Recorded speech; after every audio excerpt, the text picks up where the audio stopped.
Welcome back to another episode of Chicago Business Community, where we share the stories that shape our city.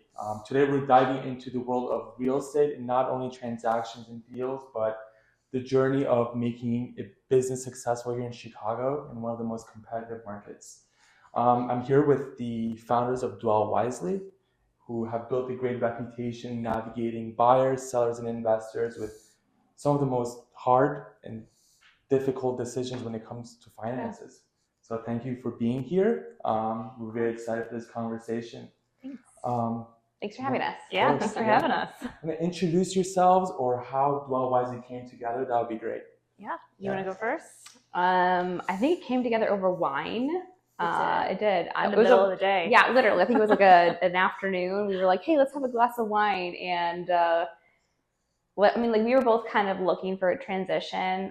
We were both at different companies, and I was in the process of like looking to move, and Lauren was looking to move as well. And we've known each other for, 8 years or something like that. Yeah.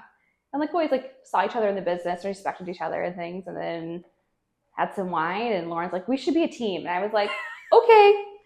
So that's kind of honestly how it all happened. And then we just kind of rolled from there.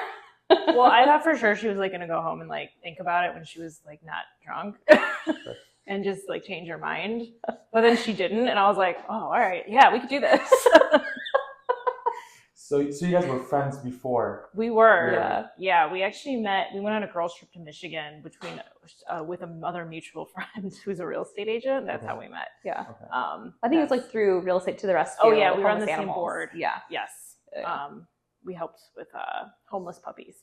Oh, interesting. Yeah. So you guys have like lots of experience, like over 25 years combined, and I'm sure you guys come from different backgrounds. Yeah. How do you think those different backgrounds kind of complement each other when it comes to Dwell Wisely? I mean, I'll just say like I was really disorganized. Disorganized? Yeah. Okay. Like most real estate agents are very disorganized, and I think that's just kind of how it goes in this business. I think that's what makes them more successful because they can only focus on one thing. So like a lot of my marketing fell to the wayside. Even just like my own personal accounting, it's like really bad. It was bad.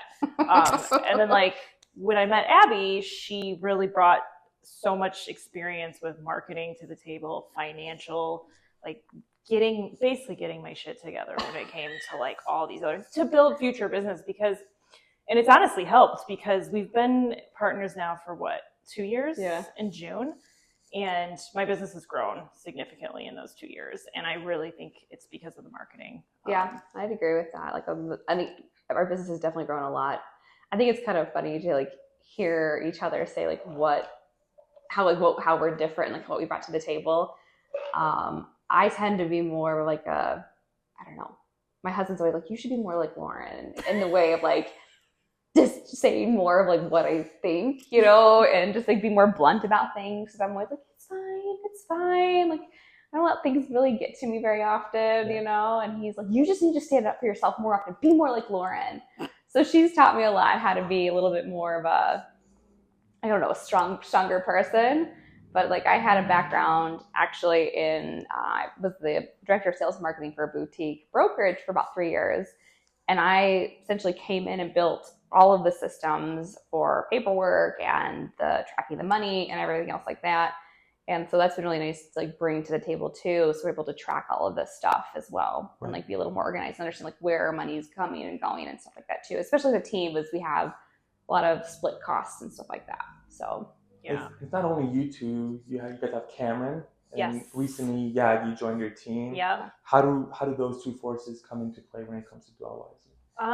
So Yagi's brand new. Right. Like he has no real estate background. He's got finance consulting background, but he was a client of mine. That's how we met. Mm-hmm. And he's just really like, he actually is bringing so much energy to the team. Like he's excited about real estate, and we're all just like, we've been doing this a long time. But he's like, oh yeah, I'll go to this open house with you, and I'll do these showings he's like excited about it, right? Yeah. So it's like, it's been a while since we've had somebody like that around. I used to be like that. Yeah. I think it's got a little contagious too, and like needed that like newness and excitement. Because I think there are some days where you're just kind of like, it's just the same thing over and over again in a way, which is great because you have your routine set and you know what you're doing. but having that like fresh energy is just kind of like, yeah, just needed a little burst every now and then. Yeah, we didn't realize how much we needed it. Yeah. So it's kind of exciting. We're very excited to have him, you know, and I don't know if he's going to go full time. Like, it's going to take a while, right? Because this is a commission only job, and he's got a very good job right now. Yeah. So it's going to really take, he's going to have to, I think he's going to be very successful. I think in 5 years, he'll probably be outdoing us. So check in with us then. No, I've known him for a while, and I think his sister's also very successful in the West Coast as well. I forgot she was a broker. Yeah. So, yep, we're excited for that. And then Cameron joined us, and Cameron and I went to high school together. Mm-hmm. We've known each other forever, and he's been in real estate, how long? Like, just almost as long as I have, maybe. Yeah. But he has kind of taken more of the flipping approach. So we have, it's nice to have his, you know, all that flipping that he's done. It's nice to have that, so we can sell that to our clients too, because you know, we haven't done a ton of that. It's like a new perspective, and I think that's what's really nice about each person is like we come from like different experiences and backgrounds, and so each person is like able to bring like these different pieces to the table. And so like we meet every Tuesday, and we actually go through kind of like, hey, what's not working, like what's been going wrong, to like talk through things. Mm-hmm. And when it's nice when you have something that's unique or whatever that somebody else can like maybe like just help you talk through it. So having like different backgrounds and things is really useful to like bounce ideas off of each other. Yeah. So. Yeah, I know with real estate, there's lots of client communication and being very client aware and client centered. What are some of the principles that you guys hold very close to your heart when it comes to communicating with clients?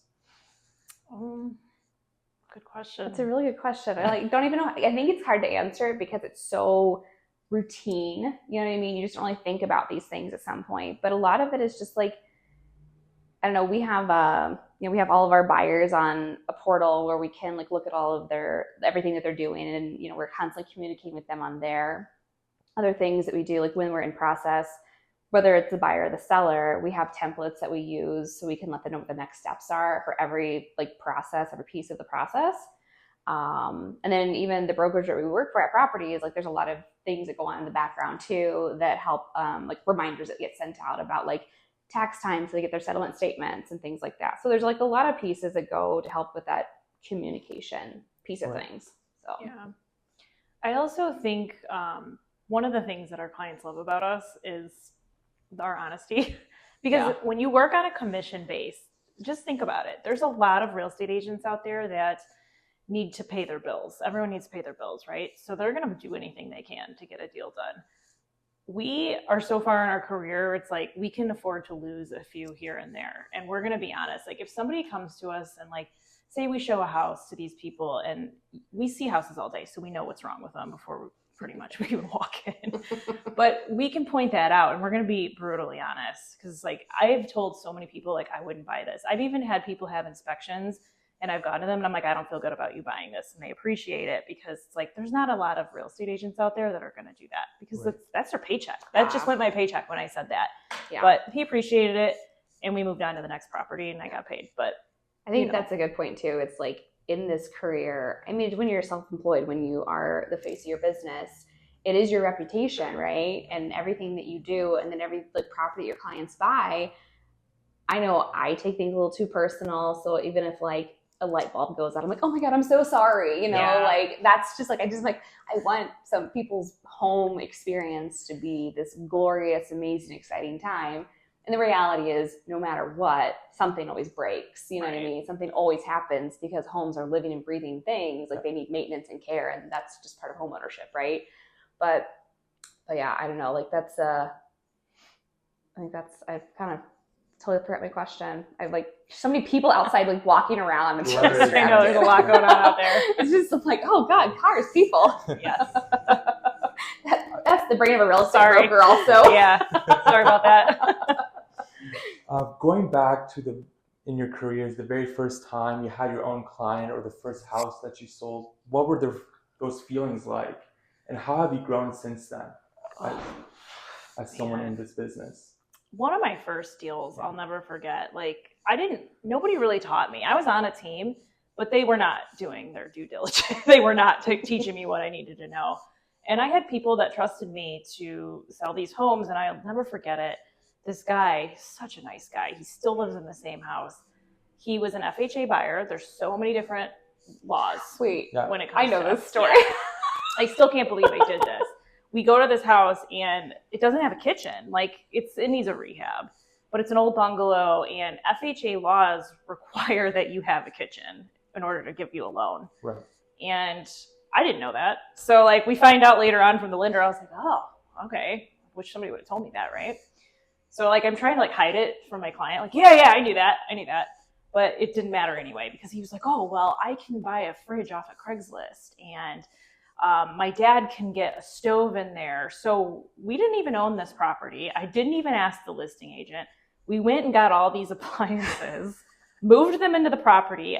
The basement of the office I used to work at had a cabinet, and because you needed some kind of counter space.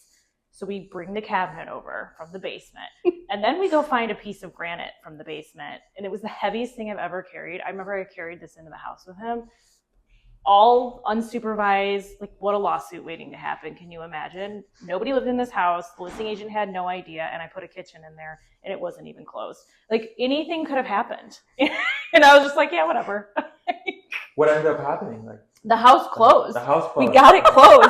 And he still lives there to this day. And I look back on that, I'm like, what a fucking idiot I was. Holy shit. You know, but that's just it. Like in this career, like you get a license, right? Anybody can be a real estate broker. Yeah. You could be a real estate broker in 2 weeks, right? It's kind of bullshit, honestly. Mm-hmm. They're like, hey, here's a license. You can help people, you know, buy these $1 million properties. And you don't even know like about an FHA loan, you know what I mean? Or you don't even know if something's going to get insured by insurance, you know what I mean? Like there's things that nobody teaches you stuff. And it's a lot of learning on the job. And I think it's so important that, like Yagi, he's starting out on a team, which is such a great experience because he gets to shadow and stuff versus like going solo. I started solo, but I had some background in like management and then in lending. So I had a different piece of things, but there's just so many things they don't teach you. You learn on the job. Yeah, it is a lot. I mean, it's constantly paying attention to all of the details. There's one little thing and it's a big screw up. So going back to your experience is pretty interesting. What are some tips you give people that are out there in the market? What are some pitfalls you've seen in your experience? Like this just went horribly bad. Next time they need to do this. Is there like a checklist or is everyone different? Everyone's different. Yeah.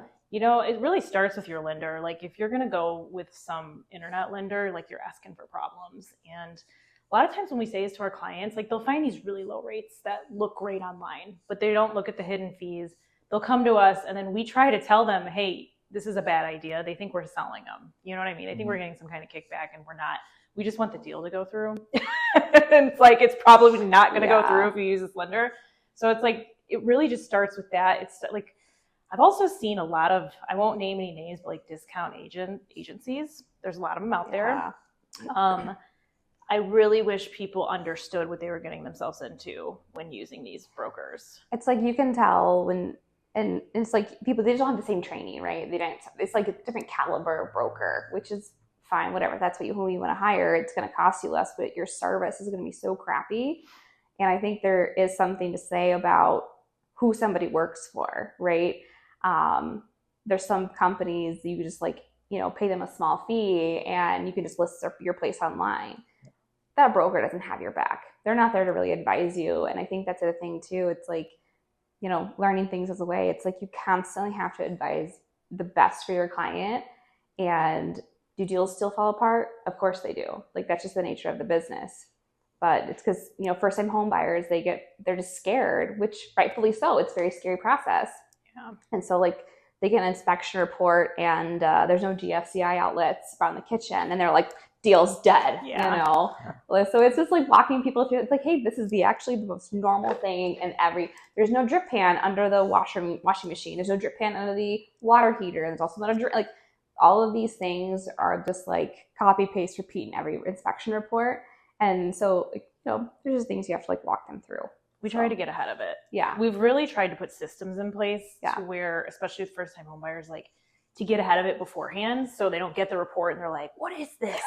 You know what I mean? It's like Yeah. 700 pages. Like, listen, calm down. Like, if something's wrong here, we're going to tell you. But I think that's the other thing about with working with a partner and a team, all these systems we have in place has made life so much easier. I'm like, why wasn't I doing this years ago? Oh my God. And I think that's like, I would agree with that completely. It's like, because we are a team, we prioritize, we meet every freaking Tuesday.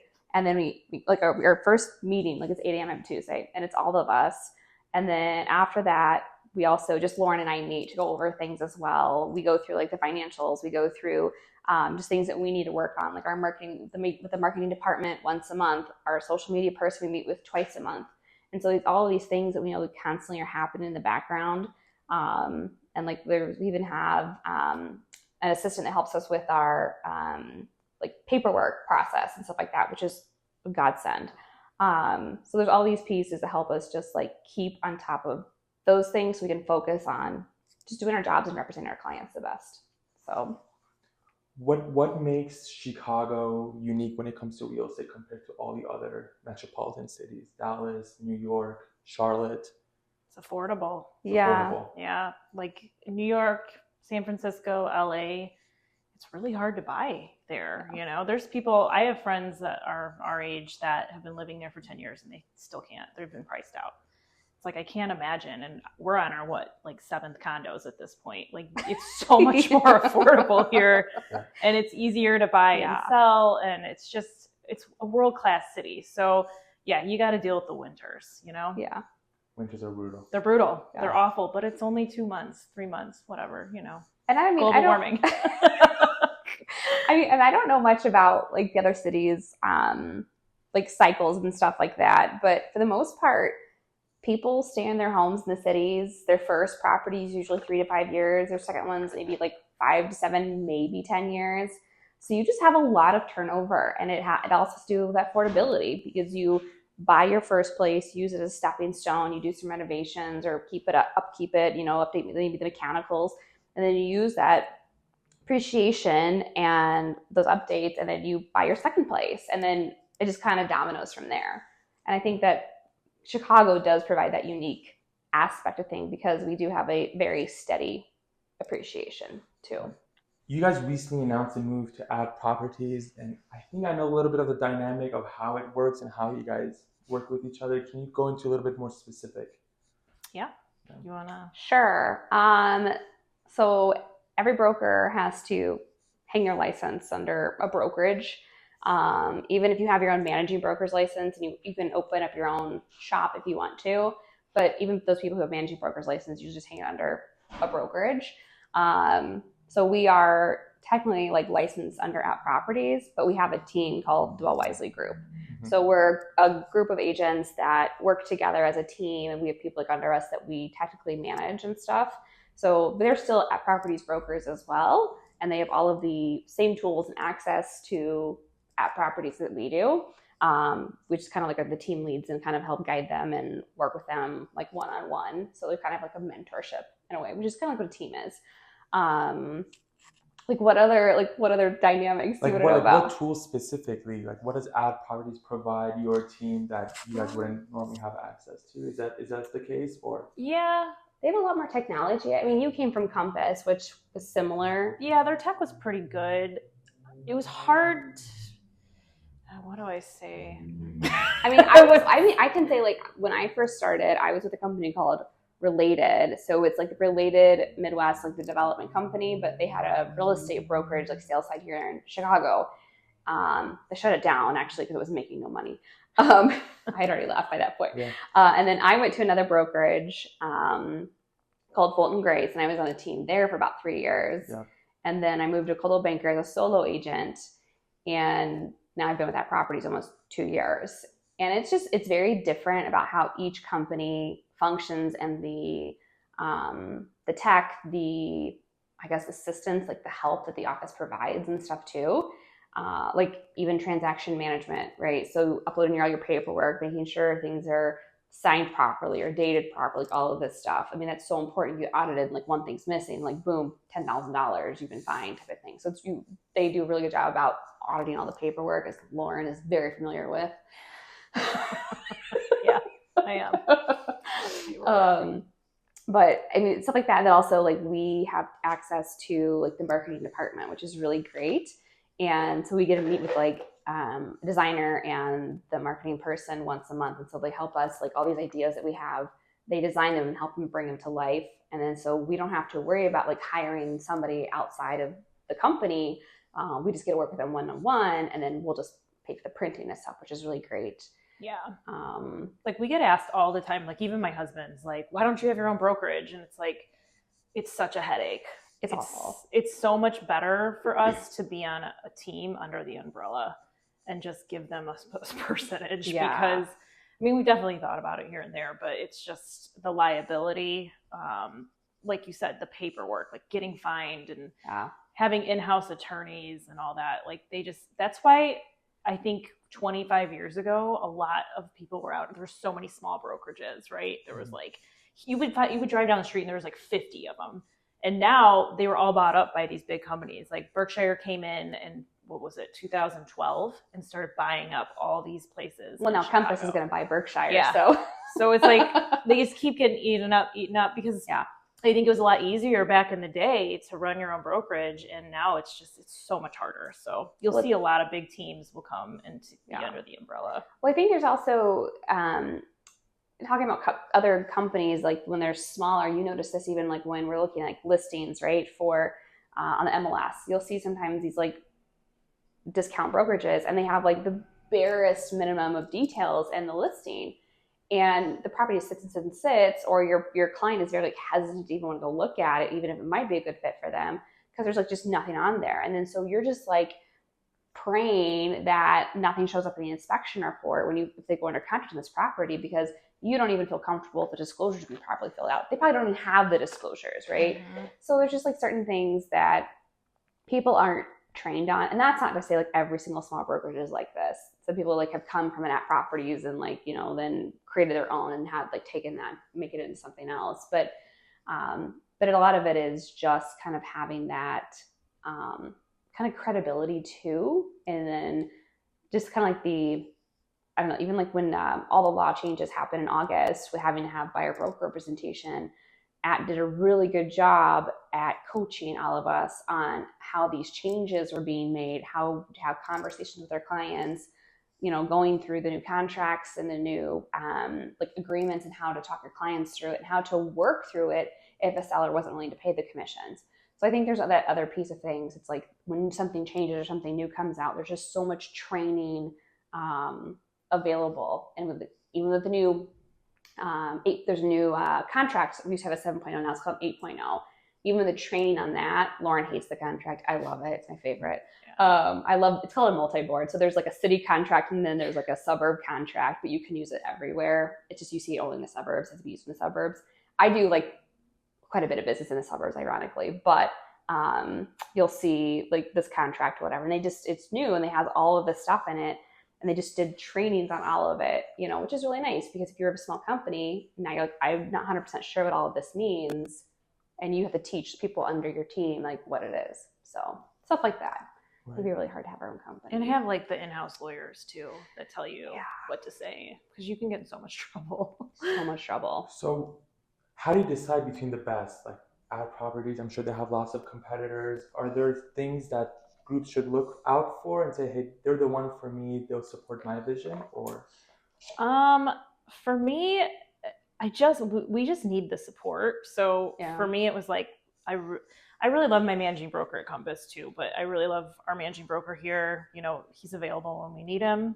And also the marketing department has been really helpful for us. Like if we meet with them, we tell them what we need. They have a proof to us within a few hours.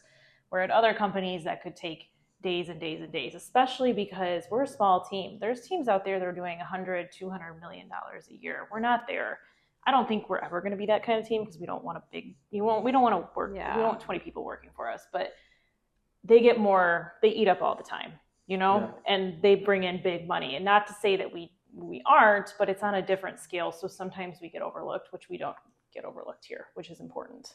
I think actually it's a great point. I don't ever feel like we're overlooked. I feel like we get a lot of recognition for being a smaller team. Yeah.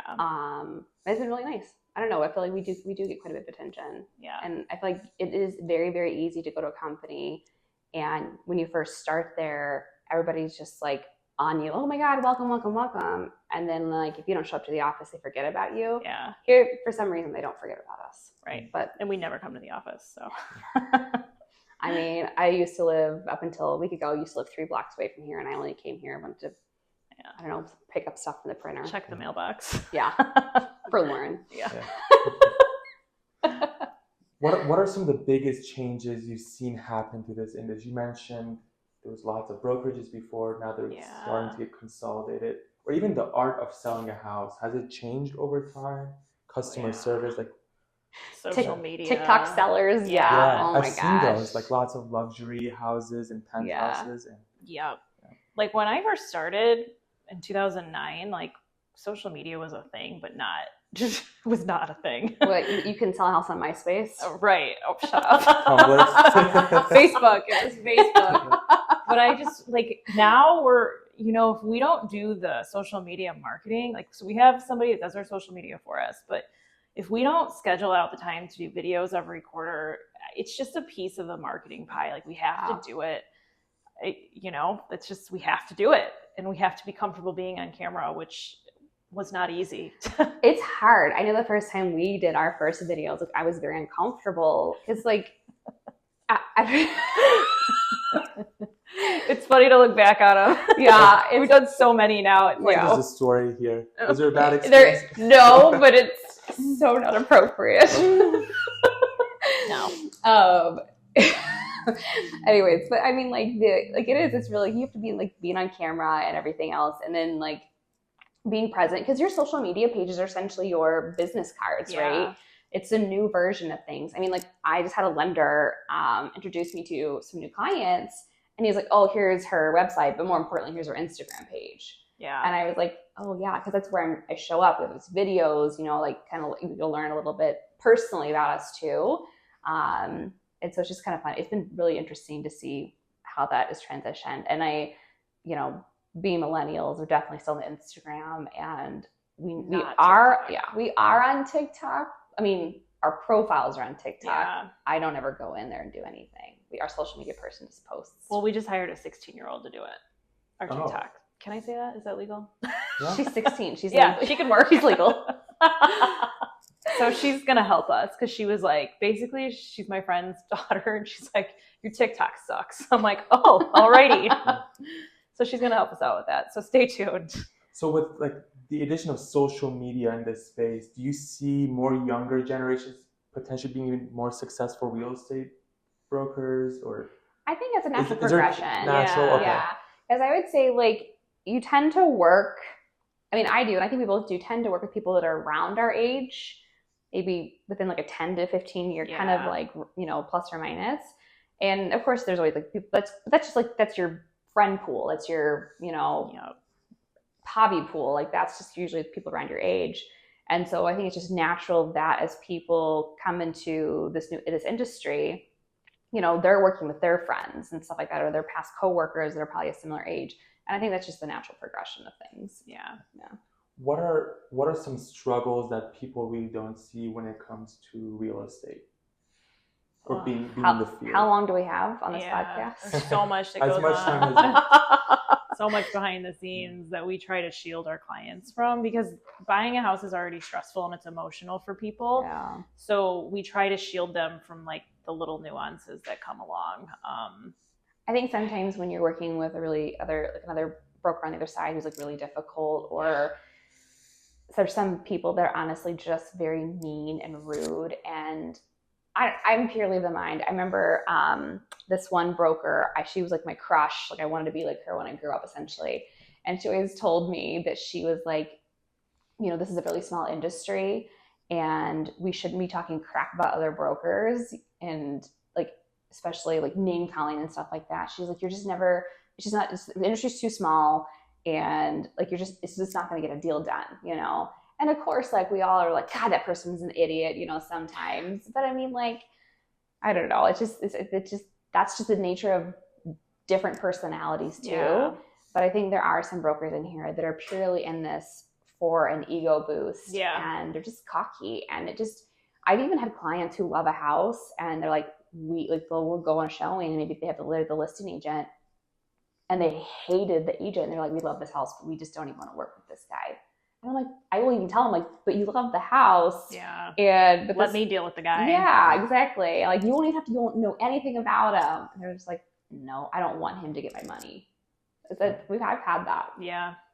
So like, let's say there's a house on sale, and I'm sure there's a database where you guys have access to these properties, but let's just list it by another company. You guys have full permission to sell that house. And that's Oh yeah. okay. Yep.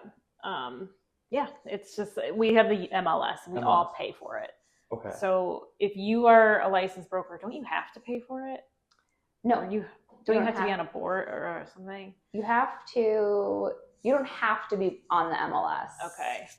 But then you wouldn't do any business because that's where right. all the yeah. are. That's where everything gets listed. Yeah. Essentially, it's in the multiple listing service. So when you fill out even a listing agreement, your clients have to sign something. If the property's, it's supposed to go, once the listing agreement is signed, it's legally supposed to go into the multiple listing service within 48 hours. Yeah. And so, but then you have writers that go along with your contract because, you get a listing agreement signed, you're not going to put it up in 24 hours or 48 hours. You got to get pictures, you got to get the marketing. And so you have to sign other forms to go with that. But anyways, we also put listings in the private listing network, and sell listings off of there too.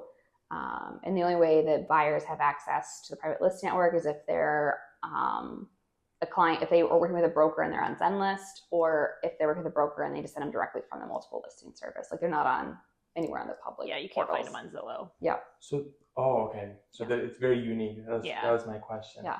Okay. What are some characteristics, if you were to expand your team, what are some characteristics you look for when bringing someone on? Someone who hasn't learned bad habits yet. Someone who has a Bad car. habits. Yeah. Like in the industry. Yeah. Because again, kind of what she was saying about other brokers, like we don't want to talk shit, but it's a very low entry to get your real estate license. Yeah. And hardest part of this job, I think, is dealing with other brokers that aren't experienced, don't pick up the phone, just don't care. They just don't care. And it's so hard to get a deal done. So anytime, next time we hire somebody, they're going to need to have a car. Yeah. And we're okay hiring new people. Like Yagi, we're excited to have him because he can learn from us and not be shady, not be taught shady things. I think the other piece of it too is when, say if we're not available to cover, to our clients, whatever, you're already booked or something, you're out of town, you want to know that there's somebody in your team that can also give them the same level of service that you can to them, and that you're going to trust them and not going to say something outrageously or just that they can have an educated conversation. And so we can teach that, type of thing is to anybody who's new, or maybe they're just only been licensed for a few years that want to come in. We have the abilities to have them come shadow us, and really walk them through the process and what it takes and what to look for and how to host an open house, which seems obvious, but it's not, type of thing, I think that's makes a big difference for sure. Also somebody that wants to work, because you have to be self-motivated in this business. And if you're not, it's not going to work. Because you're 100% commission and you are on all the time. There is no, I'm going to take the day off I've had my clients ask me Abby, when are your days off? And I was like, I don't know. About 10 years ago. Right. Even when we travel, we're on the whole, we went to Croatia over the summer and we both worked the whole time, but it was fine because we were outside and in the sun. Yeah. So and we got to go out at night. But, it's just the nature of the business, right? And I think that also goes with anybody who owns their own business. I would say if you run anything, you're just always on, you're always thinking of it because it's yours and you've built it. It's your livelihood, it's who you are. I think that's part of it too. Yeah. So. What are some of the next steps for Dwell Wisely? If you were to have a 5-year plan, 2-year plan, what are some of the big changes that we can expect? Well, I want our own office. Yeah. Because what I really want is our own office. We'll still be under At Properties, but I would love to have a full-time admin so we can recruit more people, because that's a big selling point to recruit people, because you have to do all your own paperwork in this business and it's really tough. I spend all day doing it. It's very upsetting for me. So I think that, and what I really want is a room at this office where we can just film all the time, like a studio. Like a Yeah. studio, you know, with our like logo in the back, and we don't, because like we're always looking for places to film. We're always doing it at my house, which is fine, but it's just like it would be so much nicer if we could just have a set space. Yeah. This is where we go. We don't have to set up. This is where our camera people go. So like eventually, I think in the next 5 years, that's kind of what I would like. But I would say an office that is also a place we can put all of our staging. yes, we have so much. We have Yeah. warehouses. We're full of staging furniture, and we have nowhere to put it. So we actually, it's something we should, you know, like, I think we're really proud of. Like Lauren, Yeah. when I met her, she had a staging company. And since then, we've purchased more pieces as we've had more listings. And like our business has grown a lot since the two of us have been together. And so we've had a lot of listings that we will just advise our clients like, hey, your stuff is great, but we can make it look better. And the staging just like amplifies these properties that we will even have different pricing conversations after it's staged because they see it in a different light, which is really cool.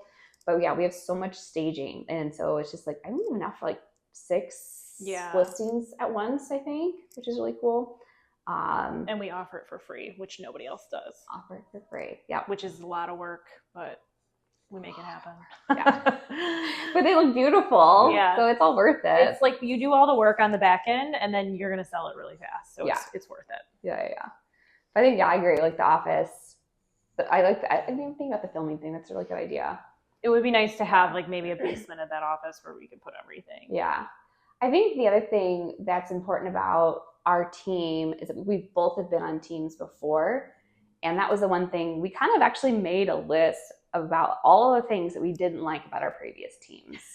And there are just, it's just, we took this list and we were like, these are the things we don't want to be. And I think that was actually a really good starting point for us. And like, the kind of people we work with, having shitty splits for the people under us, like you have to make money, obviously, and you're mentoring these people. But at the same time, like we also want people that want to stay, and we don't want to have just like this giant turnover. And so there has to be something more than just, a good split. What does staging entail? Because I feel like it's a lot of hard work, and I also think it's very time consuming. But can you go a little bit more in depth? It's, it starts with calling the movers, who they're not the most, they're reliable, but like, they're a different breed. The movers, let's just say that. Well, I mean, it's funny too, because like the company that we use, like they always have a different crew that shows up. Like we used to have the same crew every single time. Yeah. And they knew to like throw down the rugs. Then we got to put the beds, and then they knew where to put stuff, and so it was like just easy. And now we've been getting new crews, and you're like, oh my god, like it's just all over again, So that's daunting. Like imagine this: moving companies have high turnover. Of course they do. It's one of the worst fucking jobs in the world. So I get it. But like every time, if we get somebody new, then we meet them at the storage. We tell them we got to go through all the stuff and be like, this is what we need. And then we always forget something, right? So then if we forget like a couch or something, then we're screwed, because we're like, we already hit, movers are gone. Now we got to figure out how to get this couch here. And then it costs us more money, and we have to pay all of this out of pocket. So we're giving these movers their tip, their cash, and then we get to the property, we get everything set up, and then we got to figure out how to hang the paintings on the walls. And it's just like, no one can ever get them fucking even. It's so hard. You get it right. Oh my gosh. Because you have to put down the rugs. You have to put like all the couches are like pieces. They're not like just like a giant piece. They're like modular. And so those are easy like when you're by yourself to like be able to move around. And most of the time things like they are decently lightweight, and so we can move them around and stuff. But it's not just like putting things together. I mean, like you're putting it on a comforter, and then you're like rearranging the pillows, and then blankets, and then decor and artwork. I mean, you're doing this whole thing to really like brighten up, and then lamps too. I mean, Making sure they don't break. And then I actually just had this happen. You're talking about the double moves. I had a staging. All of this stuff got moved out. We had to put it in storage because I wanted to put it in a new listing, but they didn't line up because we had a delay on the new listing. And so like a week later, then we move it into this new listing. Well, I wasn't paying attention, and the guys, because it was like, we had a couple listings that closed quickly. And so our staging units were just like maxed out. Like, so they had Tetris things in there, and I wasn't paying attention. So on this move out, I'm like, I want this couch. Yep, these are the pieces. Da, da, da, da.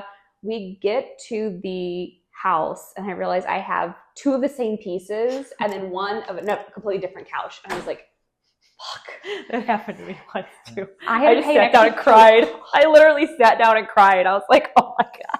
Right? This move was $800 with tip, and I had to pay another $300 to get them to come get it, go back, and then go back to the house. So it was like, $1,200. It's all coming out of our pocket, right? Literally. We don't make money until a deal closes. So there's a 95% chance the deal is closing, right? But there's always that 5% chance that somebody backs out of the deal and the seller decides they're not going to sell, and then you just don't make any money and you're out $5,000 because you just moved in, and you're like, now because what? then also we pay. It's another thing we also add is like we have professional cleaners come in because it's our furniture, right? But they also do a deep clean, so they're cleaning all of the interior of the cabinets and everything else and the appliances. Which, let me tell you, that is the number one thing. Even Gloria, right? I forget what her last name is. Clean your damn house. My God. Yeah. If you're gonna sell it, get a deep cleaner in there. Clean out your appliances. Clean out every single cabinet. Scrub the toilets. It's not complicated. Hire somebody. But yes, the clean, we also offer cleaning too to make sure everything is very presentable. And you guys choose the pieces yourselves, like.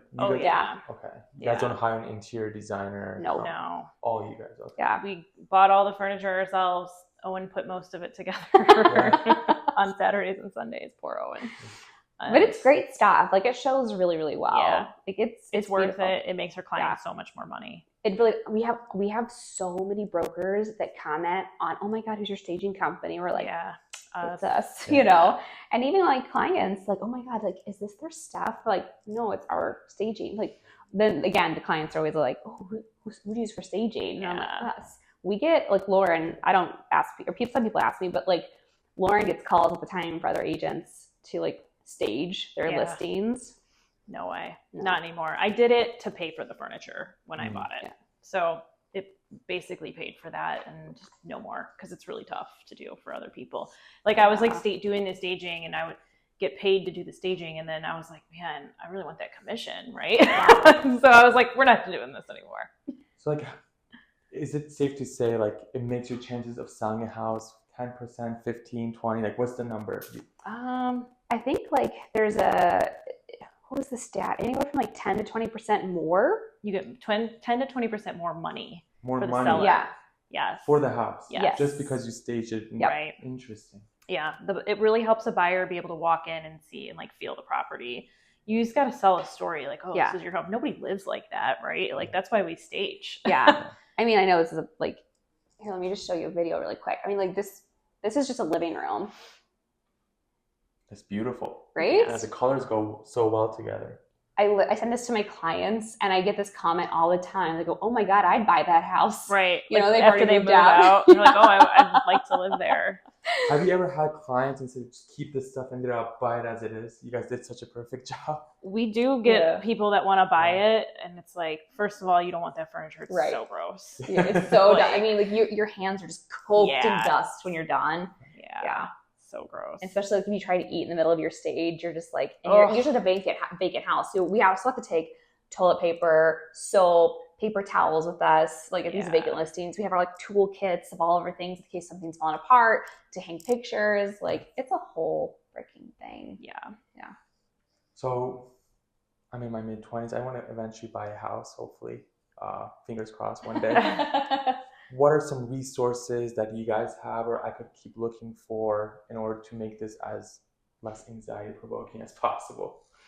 I just think when you're ready, the first step is like talking to one of our lenders, because you don't want to look at houses before you know what you can afford. Mm-hmm.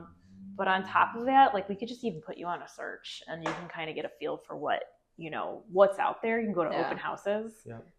Because once you step in the property, it's so much different than seeing it online. Because we use wide angle lenses in Chicago, and it's very, it's like a bait and switch. It's really shady, actually. It kind of is. We all do it. Yeah. Well, you want to it's like getting the good side, Yeah. Like, we want to make the property look as best as we possibly can. But you walk in and it's like, this place is 1,200 square feet, like every other property in Chicago, but we make it look, wide. And so I think it's just like what I tell first-time home buyers is you got to see as many properties as possible. And then when you're ready to make a decision, because the market moves so fast, you're going to be so comfortable making it because you've seen a lot of places. So. Yeah. I would say also a lot of times people think when they're getting pre-approved, they're just getting pre-approved for like a dollar amount. Like, okay, you could buy a $500,000 home. It's actually not correct. You're getting pre-approved for a monthly payment. And that monthly payment is going to be your principal, interest, taxes, insurance, and HOA. All of these things go into your monthly payment. That all factors into your debt ratios. And that is actually what you're getting pre-approved for, is that monthly payment. And then based on that, then they'll work backwards as how much money they can actually lend you based on this and your debt ratios, right? So it's important to look at your monthly payments and what you're comfortable paying. Usually you want to keep your mortgage payment no more than 30% of your take home, not your gross, but your actual take home on housing. And that actually is supposed to include even like some of your maintenance stuff too. Yeah. So, which is really important because I think people just blow their budgets. Yeah. And if you want to go higher, you can. There's actually caps on how much they will actually approve you for, the lenders. They have all of these restrictions as well. So I think that's really important. The other piece is when, for all of our buyers too, we actually sit down and do buyer consultations.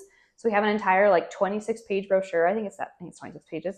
And it literally has an entire grid of from start to finish as far as hey, first step, buyer's consultation. Second step, pre-approval, which they're kind of hand in hand, all the way to the end of hey, congratulations, you have the keys type of thing.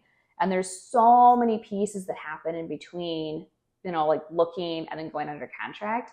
And I think that's a piece that a lot of people don't get the education before they go under contract too, because I think it's just oh, I got my offer accepted. Cool. Now what? Yeah. And there's so it is spitfire. Right after you're under contract, earnest money, inspection, attorney review, gotta get homeowners insurance. I mean, it is constant, once you're under contract. And so that's another important piece that we go over with our clients too, as well as kind of looking at their closing costs. The lender does that as well, but we have that in our buyer booklets. We have keywords, a vocabulary section.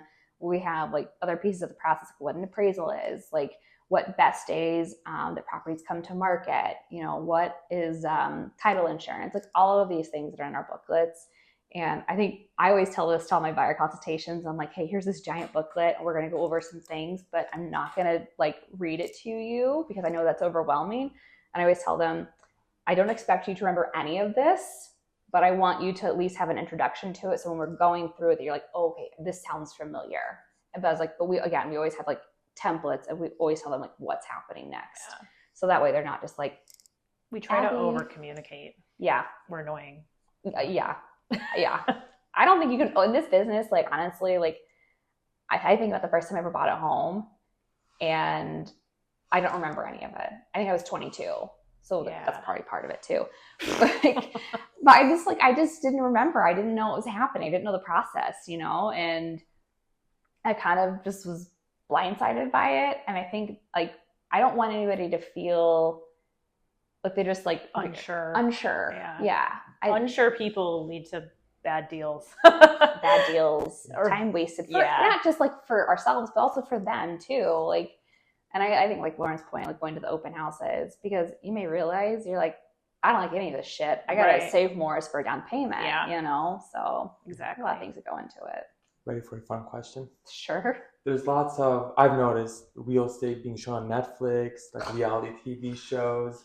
What's one big misconception you guys are seeing? Is it high heels? Okay. Yeah, they make it look so easy, and it's not. I own one pair of heels, and I usually wear them in every single filming. And Lauren's I'm gonna let you borrow my shoes next time we do filming. I said, don't wear high heels ever. Yeah. I got flats on today. You go to showings, there's slip-ons. I have birdies and Rothy's all day long. Chicago's a lot more laid back than LA real estate, but I mean, pre-pandemic, I was dressed to the nines all the time, and now I'm just no way. I'm not wearing that. No, I have so many pairs of heels now that I don't wear. So those are not very accurate when it comes to dating. No. Oh God, no. Which is Hollywood. No. Well, and the funny thing is, in the winter, we're all bundled up, to the max. you could literally walk into a showing with just like some mascara and pajamas, and nobody would know the damn difference because you have a coat on and a hoodie or a beanie from like your head to your toes, right? Yeah. You just have your snow boots on too. Like people have no idea. So they've actually tried to film real estate shows in Chicago. I interviewed for one of them. Did you really? Yeah, years ago. This was 2019. And we didn't get picked up because we're so boring. It's so boring here. Like, we don't have, like, we have really nice homes, but we don't have homes on cliffs overlooking the ocean. You know what I mean? Yeah. So it's like, I don't know. Well, yeah, actually it's a good point because we have such copy, paste, repeat listings in the outskirts because our standard blocks or lot sizes are 25 by 125. There's not so much you can do with that. Right. If you pretty much have the same floor plans, copy, paste, repeat, different finishes. Yep. There's a couple variations. So, and those are kind of like our entry level properties. You don't have that as much as in Lakeview because you have more of the vintage building and even Lincoln Park, but like Wicker, Buck, Logan, Westtown, Ukrainian, like everything out there, it's 25 by 125, 25 by 125. Yeah. So that's why when we do come across like a unique property, we buy it. We're like, this doesn't need to go to the market. We'll take it. Yeah. I was like, we're tired of looking at the same shit all day, you know? I mean, with the condo that my husband and I bought, it is a 25 by 125. It's actually a double building, so you have a little bit more space, but it was a different layout than what you normally see. Like they don't really make these buildings at all. You might see like, I think there's maybe 3 or 4 of them in this area. And we renovated it, and then we just bought a house that is not a floor plan you'll see anywhere either. And so like, that's just like, the unique things. Those are the things that people want to. They'll go fast. Yep. So. Awesome. This has been great. I've learned a lot. Thank you. Things that I didn't know a lot before. It's its own world. Like it really is. Yeah. How can people find you? dwellwiselygroup.com or at dwellwisely Instagram. Yeah. Awesome. Thank you guys. Really thank you. Awesome. Appreciate it. Awesome. Thanks, guys.